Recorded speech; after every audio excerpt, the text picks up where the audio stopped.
News at 12:30 का आगाज करते हैं बड़ी खबर से। पूर्व राष्ट्रपति की हालत में कोई सुधार नहीं हुआ है। प्रणब मुखर्जी की सेहत में और भी ज्यादा गिरावट आ गई है। अस्पताल की ओर से अपडेट जारी किया गया है जिसमें कहा गया है कि फेफड़ों में इंफेक्शन के संकेत मिले हैं। कई दिनों से वेंटिलेटर पर इलाज हो रहा है पूर्व राष्ट्रपति प्रणब मुखर्जी का। आपको बता दें कि पूर्व राष्ट्रपति प्रणब मुखर्जी की सेहत में गिरावट दर्ज की गई है। अस्पताल की ओर से बुधवार को हेल्थ बुलेटिन जारी किया गया था जिसमें जानकारी दी गई है कि प्रणब मुखर्जी के फेफड़ों में अब इंफेक्शन होने के संकेत दिख रहे हैं। उनका इलाज लगातार वेंटिलेटर पर हो रहा है। डॉक्टरों की विशेष टीम उनकी निगरानी कर रही है। आपको बता दें कि 84 साल के पूर्व राष्ट्रपति प्रणब मुखर्जी को 10 अगस्त को दिल्ली छावनी के सैन्य अस्पताल में भर्ती कराया गया था। दिमाग में जमे खून के थक्कों को निकालने के लिए उनका ऑपरेशन किया गया था और तब से वो कोमा में हैं। उनके कोरोना वायरस से संक्रमित होने की भी पुष्टि हुई है।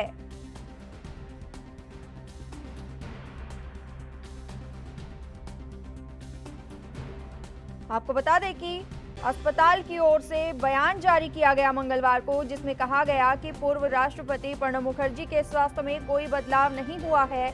वो अभी भी वेंटिलेटर पर हैं और उनके प्रमुख अंगों की स्थिति स्थिर है। आपको बता दें कि मुखर्जी साल 2012 से 2017 तक देश के 13वें राष्ट्रपति रहे।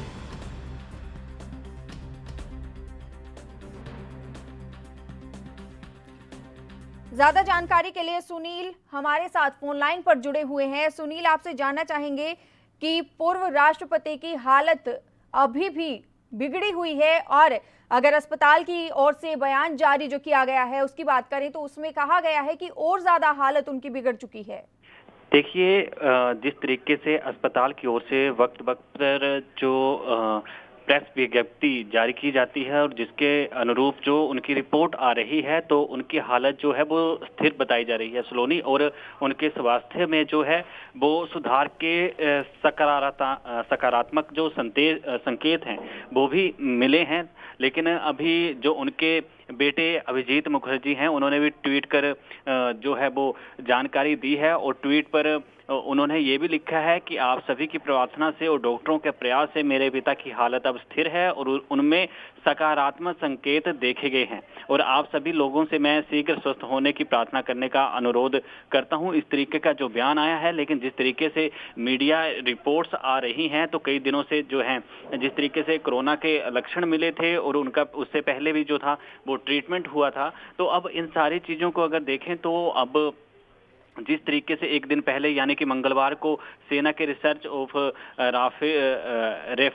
जो अस्पताल है उसमें कहा गया था कि पूर्व राष्ट्रपति प्रणब मुखर्जी की सेहत में कोई सुधार नहीं हुआ है और अब वो भी जीवन रक्षण प्रणाली, हम लोग जिसको सामान्य तौर पर वेंटिलेटर नाम से जानते हैं, उस पर उनका इलाज जो है वो चिकित्सक कर रहे हैं और उनके जो अंगों के बारे में जो वो भी स्थिर बताए गए हैं। लेकिन अब ये बहुत बड़ी गंभीर विषय बना हुआ है कि जिस तरीके से अब उनकी स्थिति बनी हुई है और उनके बेटे का जिस तरीके से ट्वीट आया है, लेकिन अब हर कोई उनके लिए जो स्वस्थ होने के लिए दुआ कर रहा है। प्रार्थनाओं का दौर लगातार जारी है और कांग्रेस के उनके स्वास्थ्य की बात की जाए तो एक और यहाँ पर परेशानी खड़ी होती हुई नजर आ रही है। जिस तरीके से अस्पताल की ओर से हेल्थ अपडेट में जारी किया गया है कि उनके फेफड़ों में इंफेक्शन के संकेत मिले हैं।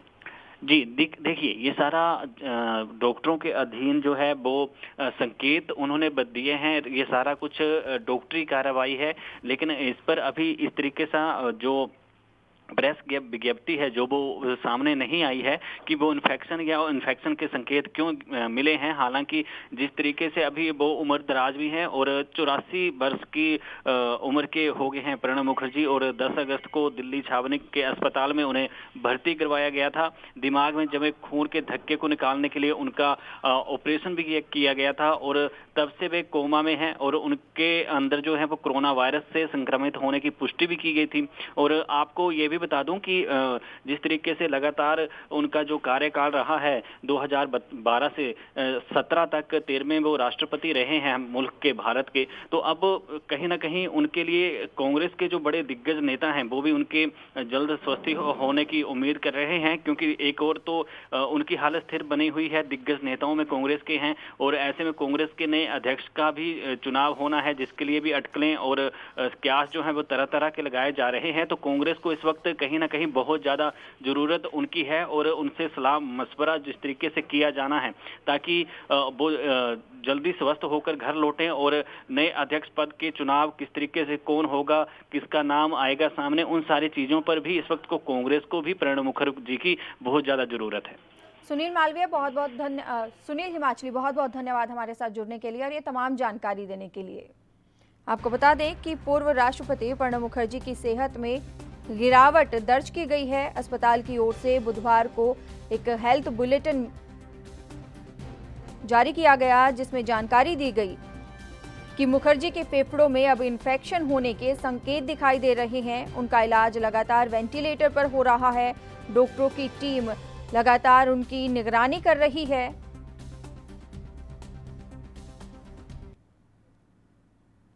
किसके हाथ में होगी कांग्रेस की बागडोर? क्या गैर गांधी हो सकता है कांग्रेस अध्यक्ष?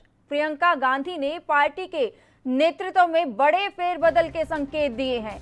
राहुल गांधी के समर्थन में उतरी हैं प्रियंका गांधी।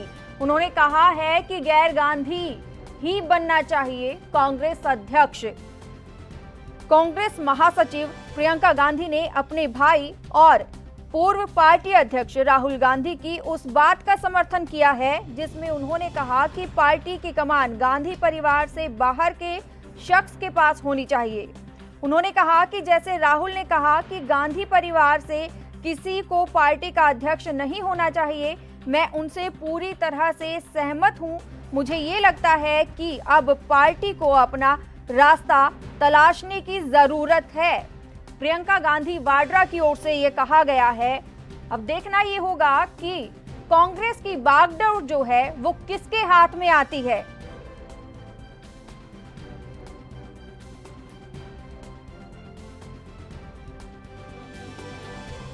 इस वक्त की बड़ी खबर आपको बता रहे हैं।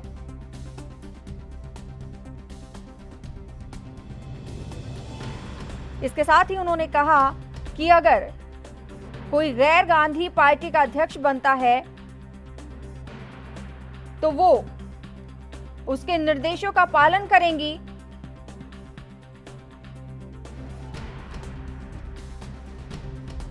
वहीं दूसरी ओर बात करें प्रियंका गांधी और राहुल गांधी के इस विचार पर कांग्रेस के पूर्व प्रवक्ता संजय झा ने अपनी प्रतिक्रिया दी है। उन्होंने कहा है कि मैंने भी बिल्कुल वही बात कही थी।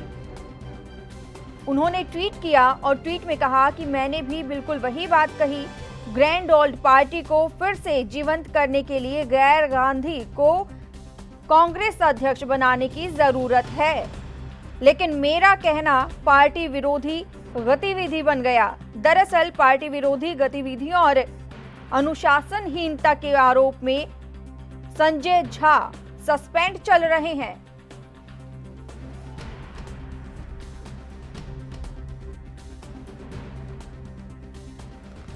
ये बड़ी खबर एएनबी न्यूज आप तक पहुंचा रहा है। कांग्रेस महासचिव प्रियंका गांधी वाड्रा ने संकेत दिए हैं कि कांग्रेस की बागडोर अब गैर गांधी संभाल सकते हैं। ज्यादा जानकारी के लिए प्रीतपाल कांग्रेस नेता हमारे साथ फोन लाइन पर जुड़े हुए हैं। आपका बहुत बहुत स्वागत है एएनबी न्यूज में। Thank you madam, thank you ji. Sir, आपसे जानना चाहेंगे कि किसके हाथ में होगी अब कांग्रेस की बागडोर? देखिए, कांग्रेस पार्टी एक ऑर्गेनाइजेशनल स्ट्रक्चर और संविधान के साथ चलती है। उसमें हमारे एक सेशन बुलाया जाता है जिसमें एआईसीसी के मेंबर जो इलेक्ट होते हैं पूरी स्टेट में से, वो आते हैं और फिर उसके अधिकार दिए जाते हैं। फिर हमारी सीडब्ल्यूसी बनती है। सीडब्ल्यूसी में जो फैसला होगा किसे प्रधान बनाना है वो वही डिसाइड करेगी। जो कि आने वाले दिनों में एक सेशन आने वाला है, प्रिलिमिनरी सेशन जिसे हम कहते हैं, तो वो उसमें फैसला होगा कौन नया अध्यक्ष होगा। बट हमारी सबकी डिमांड यही है कि राहुल जी ही कमान संभाले कांग्रेस पार्टी की, क्योंकि उनके नेतृत्व में हमने राजस्थान, मध्य प्रदेश, छत्तीसगढ़ की इलेक्शन जीती थी। तो आज भी युवा और कांग्रेस जन के मन में यही विश्वास है कि अगर राहुल गांधी जी हमारा नेतृत्व करेंगे तो बहुत बढ़िया रहेगा जी। लेकिन अगर प्रियंका गांधी की बात की जाए, महासचिव की बात की जाए, तो उनकी ओर से तो संकेत कुछ और ही मिल रहे हैं। देखिए मैडम, उनकी तरफ से जो एक तो बात ऐसी है कि पहले भी राहुल जी ने एक बार डिनाई किया था, जब हमने लास्ट ईयर सोनिया जी को प्रेसिडेंट बनाया, इंटरिम प्रेसिडेंट की उन्होंने पोस्ट संभाली थी, तब भी राहुल जी माने नहीं थे। वो कह रहे थे कि मैं और यह गांधी परिवार, अगर जो बीजेपी बार बार एक परिवारवाद की बात कर रहा है उसे छोड़कर आगे बढ़ना चाहिए। बट जो कांग्रेस के जन है, चाहे हमारे सारे मुख्यमंत्री हैं, चाहे जनरल सेक्रेटरीज हैं या एक्स सीएम्स हैं या एक्स मिनिस्टर्स हैं, उनकी सभी की मांग है कि अगर राहुल गांधी जी दोबारा लीड करते हैं तो पार्टी को मजबूती मिलेगी। अभी भी उन्होंने गलवान और बाकी इश्यूज पे बहुत ही जोरदार ढंग से जो बीजेपी की सरकार है, फेल सरकार, उससे बहुत सवाल पूछे हैं जिनके जवाब अभी तक बीजेपी की सरकार को आए नहीं। मोदी साहब उनका जवाब नहीं दे पाए। इसीलिए हम तो अभी तक यही मानते हैं कि अगर राहुल गांधी जी लीड करते हैं तो अच्छा है। प्रीतपाल जी, आपको यहाँ रोकना चाहूंगी। हर्ष शर्मा, बीजेपी नेता, हमारे साथ फोन लाइन पर जुड़े हुए हैं। आपका बहुत बहुत स्वागत है हर्ष शर्मा जी, एएनबी न्यूज के साथ जुड़ने के लिए। धन्यवाद जी। सर, आपसे जानना चाहेंगे कि कांग्रेस की बागडोर अब किसके हाथ में होगी? प्रियंका गांधी वाड्रा ने जो कहा है, एक संकेत दिए हैं कि अब गैर गांधी भी अध्यक्ष हो सकता है। ऐसा है कि गांधी जी, आपने जैसे बताया कि प्रियंका गांधी जी ने संकेत दिया, लेकिन ऐसा होना अभी बड़ा मुश्किल लग रहा है मुझे तो। और अगर ऐसा होता भी है तो ये कांग्रेस के नेताओं के, खासकर गांधी परिवार के ऊपर आज की डेट में बहुत बड़ा प्रेशर है। पिछले दिनों आपको ध्यान होगा कि पार्टी के राष्ट्रीय प्रवक्ता संजय झा जी को पार्टी से निकाला गया था क्योंकि उन्होंने पार्टी नेतृत्व पर सवाल खड़े किए थे जी। इसके बाद हम देख रहे हैं सिंधिया का प्रकरण है या पायलट का प्रकरण हुआ, तो इन सब चीजों को लेकर जो कांग्रेस हाईकमांड है वो काफी प्रेशर में है। कुछ दिन पहले शशि थरूर जी का भी बयान आया कि पार्टी में इंटरनल डेमोक्रेसी को लेकर उन्होंने भी एक बयान दिया। सो कांग्रेस का जो नेतृत्व है, मुझे लगता है कि आज की डेट में वो एक प्रेशर में है। ना चाहते हुए भी अगर वो गैर गांधी परिवार से अध्यक्ष की बात आज उन्होंने की है, अगर वो ऐसा ना चाहते हुए या बेमने मन से करते भी हैं तो मुझे नहीं लगता कि कोई ज्यादा फर्क पड़ेगा, क्योंकि वो जहां तक मैं समझता हूँ वो ऐसा ही अध्यक्ष हमारे लेकर साथ आएंगे। प्रीतपाल नेता कांग्रेस जुड़े हुए हैं। उनका ये कहना है कि जहां तक हो सकेगा राहुल गांधी को ही अध्यक्ष पद दिया ही जाएगा। हर कांग्रेसी है, मेरे भाई हैं प्रीतपाल जी, लेकिन हर कांग्रेसी अपनी जगह ठीक है, क्योंकि उनको भी पता है कि जो असली बागडोर है वो गांधी परिवार के हाथ में ही रहेगी। अगर वो किसी गैर गांधी को अध्यक्ष बनाते भी हैं तो वो कठपुतली से ज्यादा कुछ नहीं होने वाला। जो भी फैसले होने हैं वो गांधी परिवार में ही होने हैं, उनके द्वारा ही लिए जाने हैं। और अगर कोई गैर गांधी अध्यक्ष बनता भी है तो उसकी डोर गांधी के परिवार के हाथ में ही रहने वाली है। तो इसलिए हर कांग्रेसी अपनी जगह बिल्कुल ठीक है, वो गांधी का ही गुणगान करेंगे, क्योंकि उनको पता है कि असली जो ताकत पार्टी के अंदर की रहने वाली है वो गांधी परिवार के पास ही रहेगी, चाहे अध्यक्ष कोई गैर गांधी हो, लेकिन उसका कोई औचित्य नहीं होने वाला, कोई उसके पास ताकत नहीं रहेगी, वो कठपुतली से ज्यादा कुछ नहीं होगा। ये सभी जानते हैं। क्या कहना चाहेंगे आप? हर्ष शर्मा की ओर से ये कहा जा रहा है अगर गैर गांधी को बनाया जाता है अध्यक्ष तो वो एक कठपुतली का ही काम करेंगे, उससे ज्यादा कुछ नहीं होंगे। देखिए, बात ऐसी है कि हमारा इंटरनल पार्टी मैटर है, हम किसको अध्यक्ष बनाते हैं नहीं बनाते ये बीजेपी को लेना देना नहीं है। हमने तो अमित शाह पे उंगली नहीं उठाई, हमने नरेंद्र मोदी पे उंगली नहीं उठाई, हमने जेपी नड्डा पे नहीं उठाई। पहले भी हमारी पार्टी में गैर गांधी परिवार से, चाहे वो सीताराम केसरी से नरसिम्हा राव जी से, उससे पहले इंदिरा गांधी जी से भी पहले गैर गांधी परिवार से रिलेटेड अध्यक्ष रहे हैं।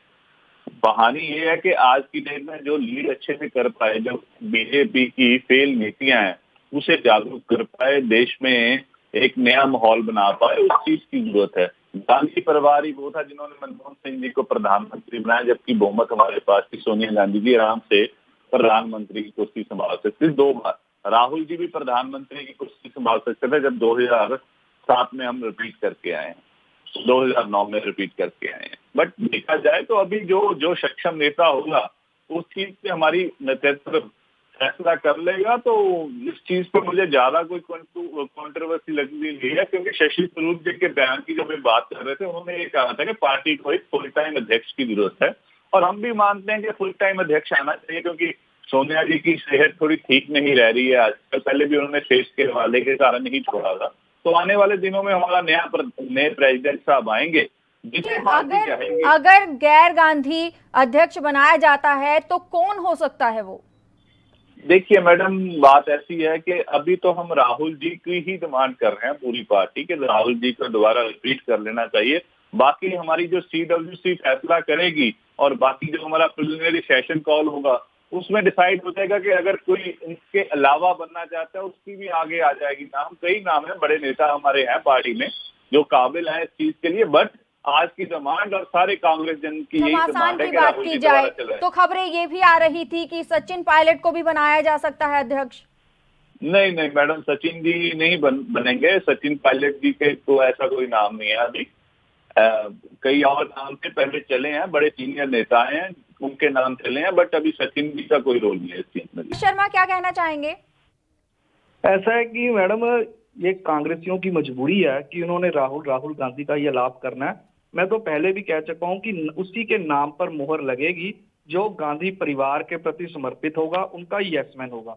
चाहे वो लोकसभा में इनके नेता प्रतिपक्ष हों या जो भी प्राइम पोस्ट कांग्रेस की हैं, वो हमेशा उसी को मिलेंगी। ये कांग्रेस का इतिहास है कि जो परिवार के प्रति समर्पित होगा, उनका यस-मैन होगा। इन्होंने नाम लिया सीताराम केसरी जी का। सब जानते हैं कि जब राजीव गांधी जी की हत्या हुई, उससे पहले सोनिया गांधी जी ने कहा था कि मैं और मेरे बच्चे कभी राजनीति में नहीं आएंगे। उसके बाद नरसिम्हा राव और सीताराम केसरी जी पार्टी में आए, लेकिन जैसे ही सोनिया गांधी जी का मन बना कांग्रेस की बागडोर संभालने का, किस तरीके से जलील करके सीताराम केसरी जी को पार्टी के अध्यक्ष पद से हटाया गया था, ये कोई छिपी हुई बात नहीं है। तो इसलिए ये कहना कि ये जो होगा वो निष्पक्ष होगा, ऐसा सब कुछ मीडिया को दिखाने के लिए है। अगर कोई गैर गांधी अध्यक्ष बनेगा तो वो सिर्फ और सिर्फ गांधी परिवार का यस-मैन होगा।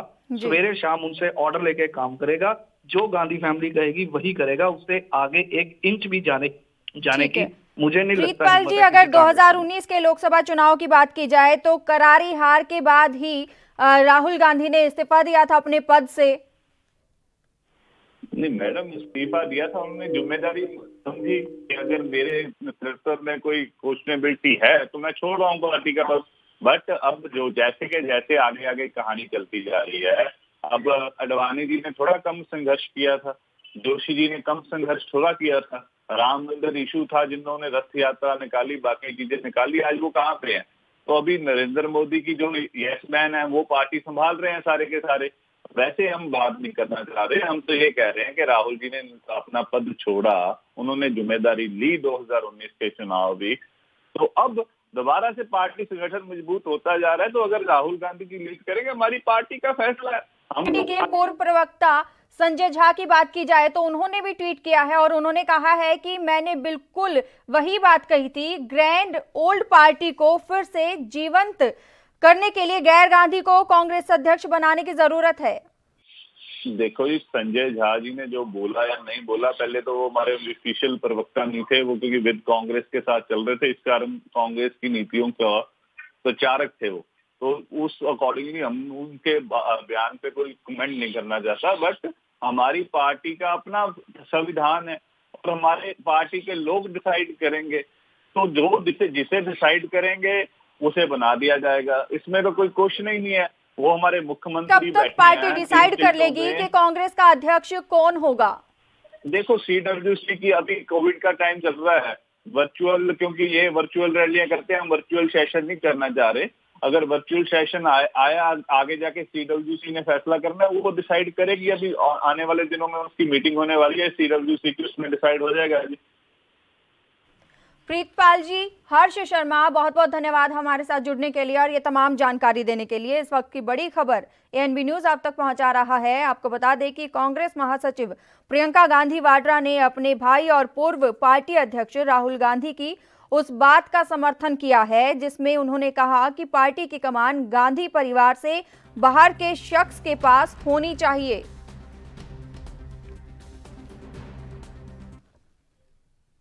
वहीं दिल्ली सरकार ने कोरोना को लेकर एक बड़ा फैसला लिया है। आपको बता दें कि बाहर से आने वाले हर व्यक्ति का अब कोरोना टेस्ट किया जाएगा। रिपोर्ट नेगेटिव आने पर ही राजधानी दिल्ली में एंट्री मिलेगी उस शख्स को। दिल्ली के स्वास्थ्य मंत्री सत्येंद्र जैन ने इस बात की जानकारी दी है।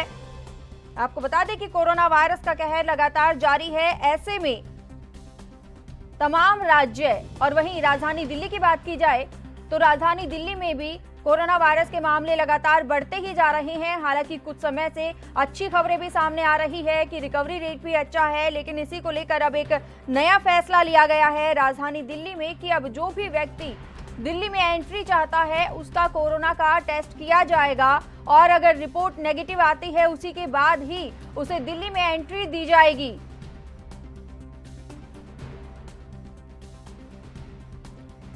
राजधानी में बाहर से आने वाले हर एक व्यक्ति का कोरोना टेस्ट किया जाएगा। रिपोर्ट नेगेटिव होने के बाद ही उसे एंट्री मिलेगी। इसमें अलग अलग राज्यों से आने वाले मजदूर भी शामिल किए गए हैं, जिनकी इन दिनों आनंद विहार बस अड्डे समेत अन्य स्थानों पर टेस्टिंग भी चल रही है। आपको बता दें कि दिल्ली के स्वास्थ्य मंत्री सत्येंद्र जैन ने ये बात कही है कि दिल्ली में अलग अलग बस अड्डों के साथ 250 डिस्पेंसरियों में कोरोना की टेस्टिंग की जा रही है। उन्होंने कहा कि बसों के अलावा ट्रेनों से लाखों लोग दिल्ली आ रहे हैं। इसमें बड़ा वर्ग मजदूर है।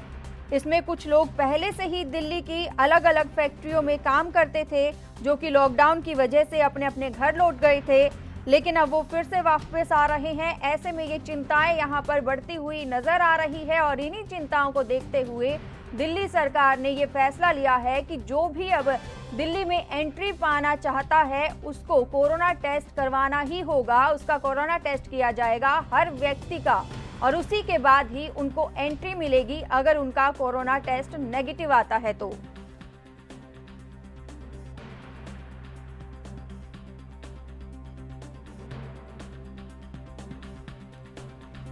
अगर मंगलवार की बात की जाए तो आनंद विहार बस अड्डे पर दूसरे राज्यों से आने वाले कुल 608 मरीजों की एंटीजन किट से कोरोना जांच की गई, जिसमें से 6 लोग पॉजिटिव पाए गए।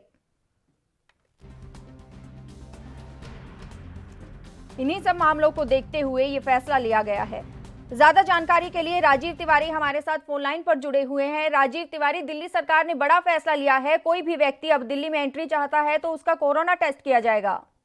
जी बिल्कुल सही कहा आपने कि इसमें स्पष्ट हो चुकी है कि दिल्ली सरकार कोरोना को लेकर कहीं ना कहीं काफी मुस्तैदी दिखा रही है, क्योंकि जिस तरीके से आप बॉर्डर के लिए उन्होंने अनाउंस किया है कि जितने भी लोग बाग जो बॉर्डर से दिल्ली के अंदर प्रवेश करते हैं काम के लिए या फिर किसी और कार्य से, वो कहीं ना कहीं पहले अपना कोरोना टेस्ट करवाएंगे। कहीं ना कहीं अगर जब तक कोरोना की रिपोर्ट आएगी और कहीं ना कहीं ये देखना होगा कि अगर उनकी रिपोर्ट नेगेटिव आती है तो ही दिल्ली के अंदर आने की परमिशन दी जाएगी। अगर पॉजिटिव आती है तो शायद उनको पहले अस्पताल भेजा जाएगा ताकि दिल्ली के अंदर प्रवेश आगे नहीं मिलेगा। मगर कहीं ना कहीं ये जरूर है, जिस तरीके से दिल्ली के अंदर दोबारा से स्थिति बिगड़ रही है उसी को देखते हुए ही दिल्ली सरकार ने इस तरीके के फैसले लिए हैं। जी बहुत धन्यवाद हमारे साथ जुड़ने के लिए और ये तमाम जानकारी देने के लिए। आपको बता दें कि दिल्ली सरकार ने बड़ा फैसला लिया है। दरअसल दिल्ली में आने वाले हर व्यक्ति का कोरोना टेस्ट किया जाएगा और नेगेटिव आने के बाद ही उसे दिल्ली में एंट्री मिलेगी। इसके लिए जांच की जा रही है, दायरा बढ़ाया जा रहा है। इसी के साथ ही न्यूज़ एट 12:30 में इतना ही। देश और दुनिया की तमाम खबरों के लिए बने रहिए एएनबी न्यूज के साथ। नमस्कार। देश दुनिया की खबरों के लिए एएनबी न्यूज को सब्सक्राइब करें और बेल आइकन दबाएं।